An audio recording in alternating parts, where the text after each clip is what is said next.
Hey everyone, thanks for joining Baltimore County Fire Department EMS Academy. For those who I haven't met, my name is Sean Barinholtz. I am an anesthesia and ICU physician at Hopkins.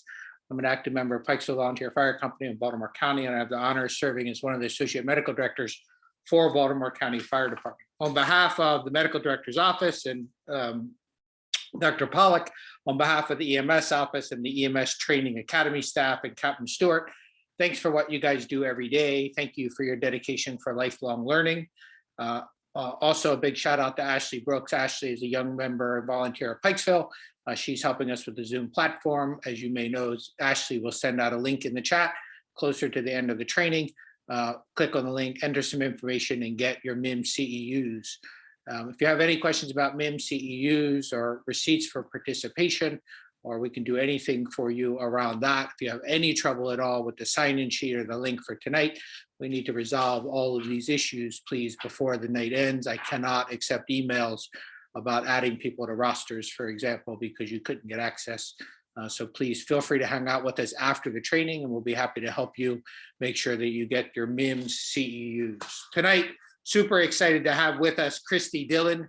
This is the second part of our mental health first aid program. The first part, as we sent out in the announcement, is recorded by Jevon, and that is recorded and available on the YouTube site. So Chrystie's with us tonight to round this out and to bring us home. Chrystie has worked for 9 years in the emergency department at Howard County General Hospital. She is an EMT employed by the Volunteer Association with Baltimore County at 4 different stations, station 40, 41, 46, and 47. She is also a mental health first aid instructor. In addition to all of that, in her spare time, Chrystie is a wife, a mom of 3 children who are locked out of the office right now, and she begins her paramedic program this fall. Chrystie, thanks for joining us. Thanks for all that you're doing and all the emails to get this content out to our providers. We super, super appreciate you. Thank you so much. I appreciate all your help to do this. Hi, everyone. I'm sure a lot of people have seen me around. I'm usually known as the girl with the bright orange or bright pink hair. I am really excited to talk about this with you guys today. I know Jevon was able to talk to you guys last week. He is an incredible resource and an incredible mentor to me with this program. I took mental health first aid probably about 2 months ago. And then a week after that, I took the instructor version because I just loved all the content and everything that it gave us. Go ahead and show here my buddy Jevon. So he was my instructor in my instructor course. He's kind of helped me to be able to learn all this, be able to teach it and share it with others. I am really passionate about this, not only because mental health, there is such a stigma. I don't know anyone that does not have some sort of mental health struggle, but also as first responders, we are so good at taking care of everyone else that we sometimes struggle to take care of ourselves. So I am very passionate about mental health as far as how it deals to me and my coworkers and my crew. So I'm really excited. There is a chat box feature, so please at any time feel free to just drop a question or a comment. My contact information will be at the end, so if I don't get to you, you can definitely reach out to me then. So I want to go over a couple slides that I know Jevon talked about last week, but I just kind of want to review them. So mental health continuum, I think it's super important to understand that everyone is somewhere on this spectrum at any point in time. Depending on the day, you could feel many of these things within the day, but I think it's important to understand that everyone has some sort of mental health condition, struggle, moment, whatever you would like to call it. It's important to realize where you are on the spectrum as far as your continuum. Check in with yourself. Be aware of where you are in your day, in your week. Understand that even if you feel like you're in a crisis or you're unwell, you're not stuck there. You're not alone, and there are people and things that can help you. But I feel like us being able to check in with ourselves and be more aware of where we are makes it easier for us to just reach out and be able to take care of it.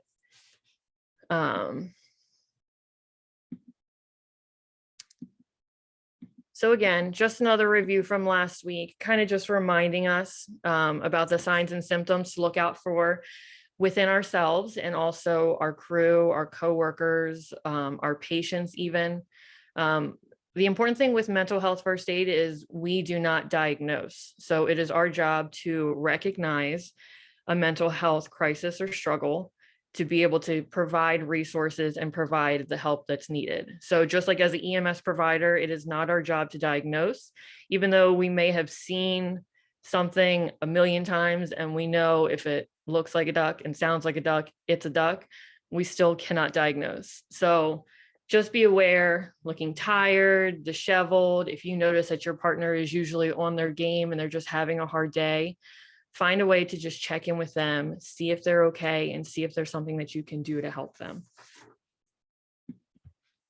So tonight we're going to mainly talk about possible outcomes of mental health challenges, encouraging protective factors and self-care, and awareness and resources. And I'm going to go over the new Baltimore County app. I'm not sure if, I know I got an email from one of the stations that I work, but it's really awesome and really cool to see. So I can't wait to show you guys that in the end.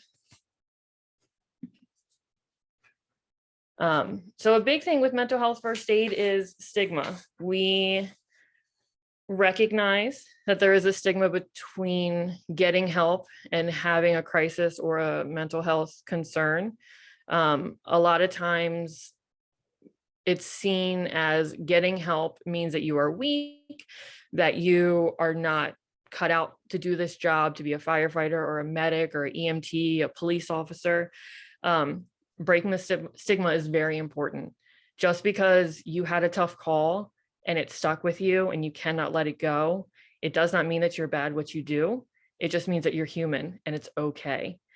The work we do is real and it's hard, and sometimes it sucks. And sometimes there's going to be patients that just stick with us, or situations that we cannot forget, and sometimes in that moment cannot get over. It's super important to just reach out for help in any way that you can. Do not hold it in and do not feel like you are stuck with it and like it owns you. Something that I think is really important to share, and I love to tell everyone, even when I take courses like this. So for those that don't know me, my husband is also a first responder. He works in Carroll County and he works at a station in Baltimore County as well. So him and I actually go to therapy together. It's kind of set up like marriage counseling, but it's more so to deal with the trauma of what we see every day, what we've seen in the last few years that we've been doing this type of work. Just being able to have a safe space for us to talk about things that we've seen or we've experienced, and just be able to talk it out and not hold on to that trauma. It's helped us to be better people, be better providers, be better spouses to each other, be better parents. I think therapy is an incredible resource. And if you absolutely have the ability to go or to talk to a therapist, please, please, please, it's so important.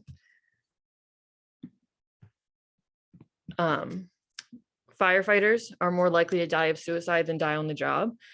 I'm sure I'm not alone in this. I think that we all know someone within this field that has completed an act of suicide or died by suicide. So please just do the best that you can. I know we are good at hiding our struggles and hiding what we are not okay with, and are really good at showing up to work and just being there and being good and being on it and just hiding when we're having a hard time. But please just reach out, just with anything, even the slightest thing. Ignoring our struggles can cause issues outside of a general crisis. We get burnt out and we get exhausted, and then we're not able to care for other people. We can't care for ourselves. So it kind of just leaves you stuck in a bad place. I think we all kind of joke about the salty EMS provider or the salty medic who's done this for 500 years and they hate everything and they hate everyone. But we don't want to get to that point where we are that person. And to be able to be aware of when we are burnt out and becoming that salty provider, it just shows you that you need a break. You need to find your safe space. and you just need to give yourself some room to breathe. So some resources I want to share with you guys. Obviously, the National Suicide Hotline. I know I have personally run many calls where a patient has called into the hotline and then the hotline connected them with 911 or a family member. Something I think that is really awesome is that you can contact them by text, or on their website, there's a chat feature now. I think it's great to have multiple ways of communication to get through. A lot of people, I know I personally don't want to pick up a phone. I don't want to talk to someone on the phone, especially if I'm not at work and I've been attached to a radio all day. So I think having a texting option or even the chat feature on their website. Something that I also found, thebattlewithin.com. So they actually have retreats that you can go on. They separate it for male and female so that they can kind of discuss different traumas and different mental health concerns that they have and that they've experienced. So they have retreats and they have all kinds of really awesome resources on their website. And then we also have the Baltimore County app. Does anyone have any questions or anything before we keep going and talk about the app? If you do, please just go ahead and put it in the chat.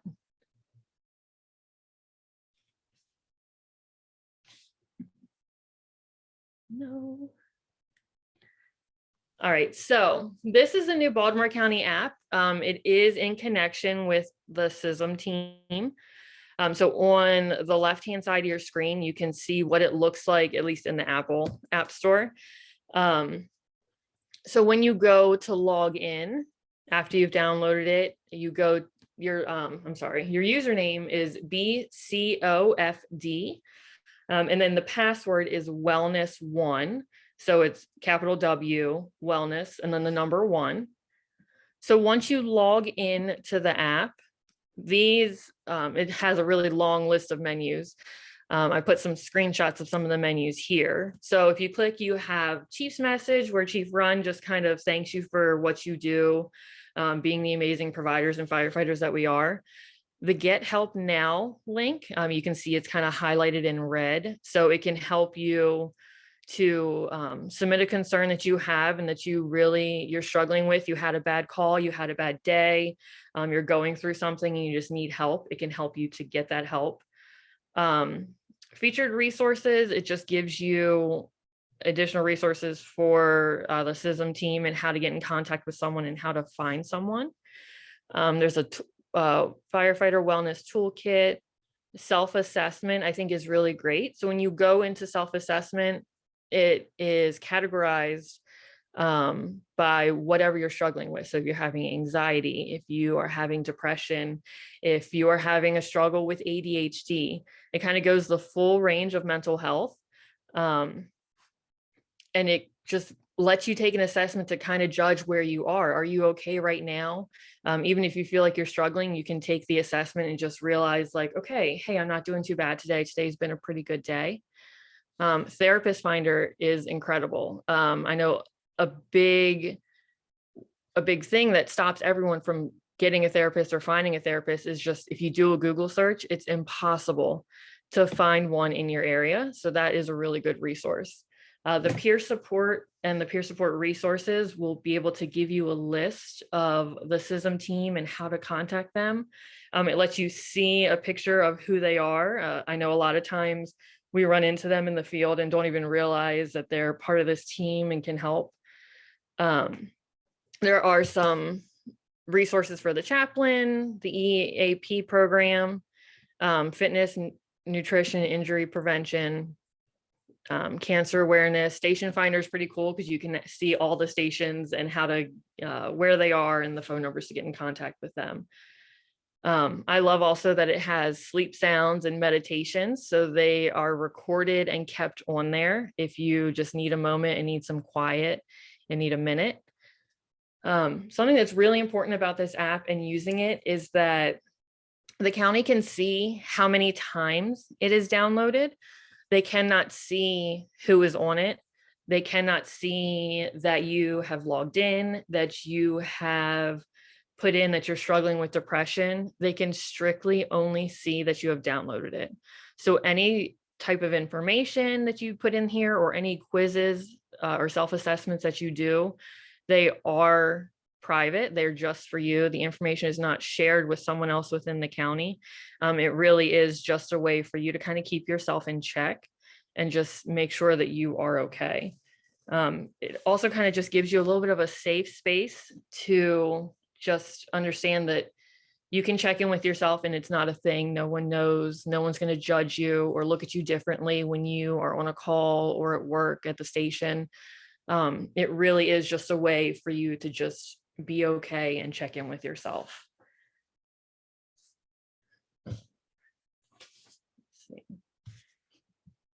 So self-care. I think with us in mental health first aid, self-care is a big thing. I know personally, just me working all the time and being a mom, I put absolutely everyone else's needs above mine. Sometimes it's really hard to have that minute. If you could, while we talk, just put in the chat box your preferred method of self-care so that we can just kind of talk and compare, if you don't mind. So these photos here just kind of give you different types of self-care. It doesn't always have to be spending money or going on a trip or doing something wild and crazy. Someone just put in the chat yoga. I think yoga is incredible. I've actually started to do yoga in my stations at work before my shift starts. I keep my yoga mat in the car, in the trunk, and do a little bit of yoga in the engine bay before I get my shift started. I haven't had anyone catch me yet, and I'm waiting for just some crazy looks for doing my yoga in the engine bay. Some people are saying running or crafting. I love the idea of exercise just because it helps with the mental and then also keeps you physically fit. So it's kind of one of those 2-for-1 type things. Oh, someone put walking the podcast. I think that's an awesome idea. That really kind of helps take your mind off of whatever's bothering you, and you can just kind of have your minute, listen to something that's not real life. Or oh, someone put sitting in the hot tub. That's a good one too. So I think it's good if you can have a type of self-care. I like this photo because it kind of breaks it down into different categories. So if you can just see physical, emotional, social, spiritual, personal, space, it's good to have more than one option of self-care. Other than yoga, I personally like to go get my nails done. It just kind of gives me that minute to, I leave the house, I'm not mom, I'm not at work, I'm not an EMT, there's not sirens. It's really just my hour of time. I can get a cup of coffee, sit and get my nails done, and I am responsible to no one but myself. And that's really something that you need to take care of, is really just taking care of yourself and finding your method of self-care. Thanks, you guys, for putting all those in the chat. They're really good ideas too. So this is kind of more of self-care in regards to where you may be. So putting yourself first, spending time alone, asking for help, taking a step back. These are kind of things that we can do on a daily basis. If we realize that we had a tough day, we had a tough call, some things, no matter how many times you've done it or how many times you've been on a certain kind of call, sometimes things just feel heavy, and it's okay if you feel that way, but being able to reel yourself in, take that step back, use the app that we have that I showed you, be able to contact the SISM team. I think every station really kind of has a mentor or someone that you can talk to, your chief or your captain, any type of officer that you have there are really good resources. I know a lot of times the kitchen table, sitting around, sharing a meal, being able to have conversation, being able to have that time to relax and just be yourselves and not be the superhero that gets on an engine or an ambo or a tanker. It's really important to be able to have that downtime, even in the station while you're on shift. I know I personally love being able to have a conversation at the dinner table, breakfast, whatever, at the station with everyone. It's good to bond, it's good to heal, it's good to be together. And just taking those moments within the day in our shift to be able to do that together is really important. And someone put in the chat asking if the app is available for Android. It is, but I'll have to check and find out exactly if it's called the same thing. I personally have an iPhone, I'm sorry, so I'm not sure. But yes, it should be, and I believe it's called the same thing. It should still be called Baltimore County. And there was Someone a just- question about the link to get the app. Yes, so I can, let me see. I know there is, before we're done, I can, or actually, Sean, if I send you a link, can you put it in the chat for everyone to see? Sure, so can you. Oh, by email, you're gonna email me? I am, because if I, Yep, I can do that. okay. Just because if I do it, it's going to show everyone my whole world in my email, and I'm sure y'all don't want to see all that. But someone put in the chat, which is a very good thing to remember, is to have an officer that you trust. Even if you're new to a station, I think we all can find someone that we can trust in our station, but you just have to make sure that you feel comfortable. Just because you are struggling or having a hard time or needing someone to talk to, it doesn't mean that you have to within the station. It could be someone outside. But being able to recognize who you can trust and who you feel comfortable with. Do not feel forced, like you have to talk to someone about a problem right then and there because you're having it. It's okay if you don't trust your officer with a type of issue as far as a mental health concern. Some of these things are private, they're hard to talk about, and you might not have the relationship with your officer yet, and it's okay. But just make sure that you have someone, or if you use the app or the SISM team, whatever is most comfortable for you, being able to have someone or something that you are comfortable with reaching out to is going to make all the difference on you being able to heal and continue your day and keep yourself away from a crisis. And Sean, thank you for putting that app in there. I know that's Apple, so I'm sorry guys, I'll have to, if someone cannot find the app and has an Android, when my email comes up at the end, please feel free to email me and I will share it with you as soon as I have it.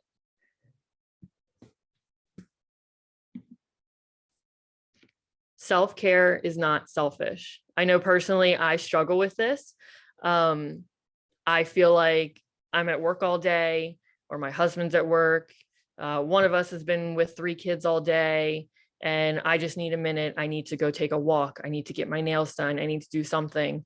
And sometimes I feel selfish for taking that time away from my family or from being home, but it's not selfish. It's okay. Being able to take that time, heal yourself, give yourself a moment to breathe. I know personally, I've had calls and shifts that were just terrible. I mean, I hate to say that it's terrible, but sometimes they're just terrible. You're going nonstop. You didn't get to eat. You find some crackers at the hospital and shove them in your mouth between calls. Like sometimes the days are just rough, and it's okay to recognize that. But just take that time, even if it's sitting in your car, blaring some music before you start your drive home, just finding that moment to breathe and have your little mini self-care moment if you can.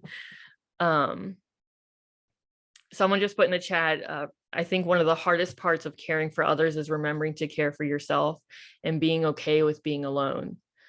I wish I could get a billboard that says that, because it's so true. We just give and give and give of ourselves to our family, to our patients, to our crew. And sometimes we're tired and we forget that we also have to care for ourselves. We cannot show up for work every day and keep caring for everyone else if we cannot take care of ourselves. You're going to get hurt. you're gonna get sick. It's just not a good situation to be in. So please, please, please just do not feel guilty. Find the time to do something for yourself. Someone else put in the chat, it is okay to talk about something safe until you feel safe.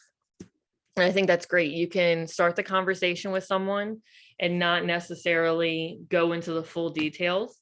And it could be you're not ready to talk about it, or you just don't have that relationship with the other person yet.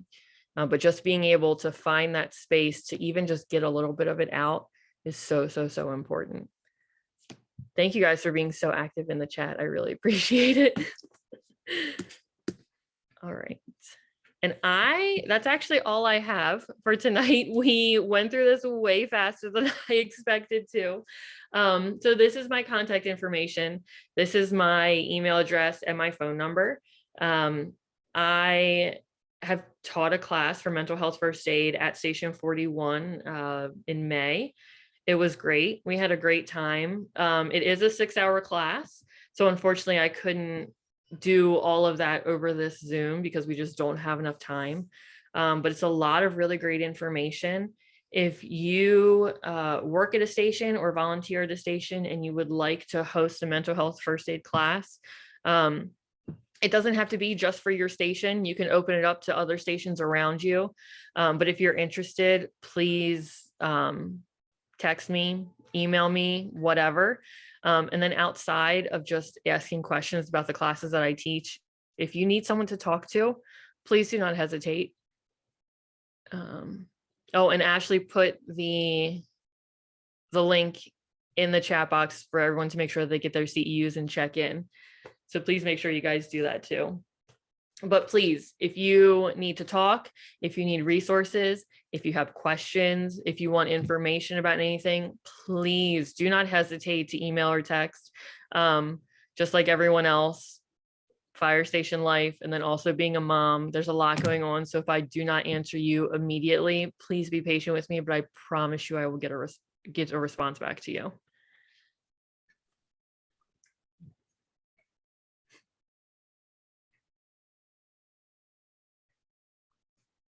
It's great. Thanks so much. You know, one of the things I was thinking about reading one of your slides, I'm sorry, in response, I think, to Dr. Dean, you know, the idea that, you know, that when, you know, if we don't quite have the relationship, if we don't feel safe quite yet, you know, we can just talk about something a little bit, you know, less deep and just see the kind of response. What I thought about, what I didn't do well articulating that, but I hope you know what I mean. Nowhere near as good as Dr. Dean.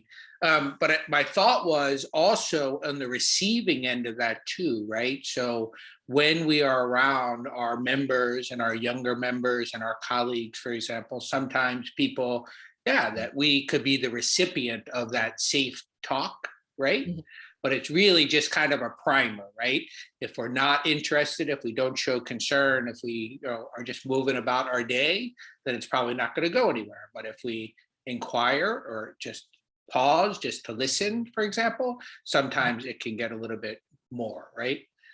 Absolutely. I don't know if you said that in a better way, but I hope that makes sense. No, I think you did it good. And Andrea raised a hand. If you don't want to unmute, you can feel free to put it in the chat. I'll unmute, it's easier. So what would your suggestion be to those people who are on the receiving end of possibly someone feeling safe disclosing to them? Mm-hmm. And what should they do with that information if they don't feel prepared, if maybe they feel that boundaries are being crossed by sharing with them and they're uncomfortable and they can't help? Who should the person turn to who's being shared with, and what's within, you know, that firehouse, you know, siblinghood, mm-hmm. without breaching somebody's trust for you, and yet you realize they need help and you're not the person to help them? So the big thing with mental health first aid is recognizing when someone is going through a crisis or nearing a crisis, being able to listen, and being able to give those resources. So number one thing, if someone trusts you and is comfortable coming to you, unless it has regard for their direct safety or their life, please do what you can to keep it to yourself and keep it within you. Every firehouse, I mean, it's a brotherhood, a sisterhood, it's a family. Someone says one thing, it might get twisted to be something else. And then before you know it, everyone knows Joe's business, and Joe just had a hard day and needed someone to talk to. So being able to keep that within you and be able to find those resources. So the resources that we have most ready to us would be the CISM team, would be this app. It could be a therapist that you can recommend for them, whether you know that they're in the area or if it's someone that you go to. Personally, the therapist that my husband and I go and see and talk about our work traumas with, I give it to everyone. If anyone that's saying that they're having a hard time, I give them her name, I give them her number. She does appointments through text or video chat or in person, like whatever resource that you can give to help this person. But just make sure that if they have trusted you, there's a reason that they have trusted you. So please do what you can to keep it within you. Help them with a resource as much as you can. But like I said, if it's something that you're concerned for their direct safety, if they reveal to you that they have thoughts of hurting themselves or someone else, if they have a plan of how to act this out and make it happen, do not hold that in with you. Make sure that you go to someone that can help them and make sure that their thoughts or their potential threats don't become a reality. Good evening. Can I interrupt for just a moment? Absolutely. So, hi, everybody. This is Dr. Dean.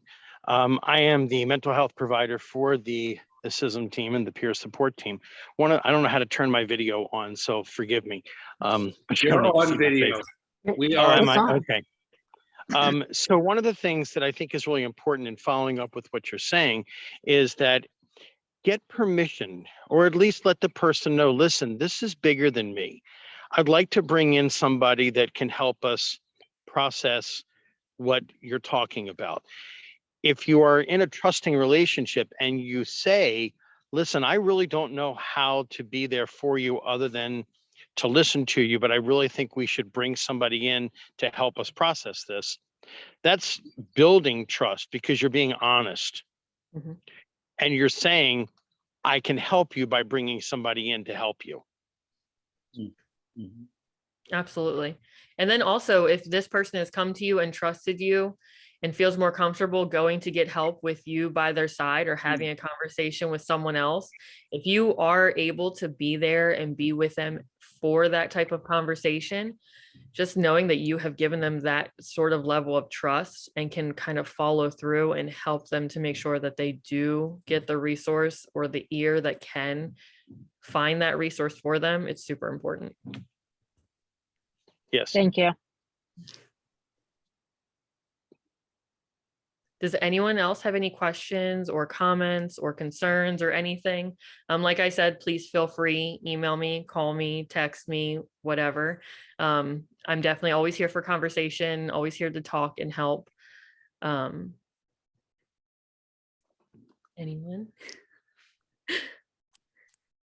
I thank you guys so much for being able to give up a little bit of your evening to just hang out on Zoom with me. I wish that we all could kind of hang out in person, but life happens and it's not always possible. So I really appreciate you guys just taking the time. I know I kind of went through the slides quickly, but it's some really good information. I hope that it can help to open up a conversation for you in your home, in your station, with your coworkers. Just know that you're not alone. There is help. Your mental health struggle does not define you. Okay. Oh, thank you guys. I see you in the chat. Have a wonderful evening. Thanks, everyone. Chrystie, thank you so much for joining us. Thank you for working this out, for sharing all this content and pursuing all this training, right? To help all of us. We super appreciate it. Yes, yes. And please, if you have interest in hosting a class, please let me know. We had a great time at Reisterstown for our first class that I had. There were 30 of us. It was a really good time and a lot of good information to be able to use in your daily life as a provider and as a person in general. The class is about 6 hours, but we take a break. We have lunch. We have good conversations. So please, if you're interested, just reach out to me. Again, thank you so much.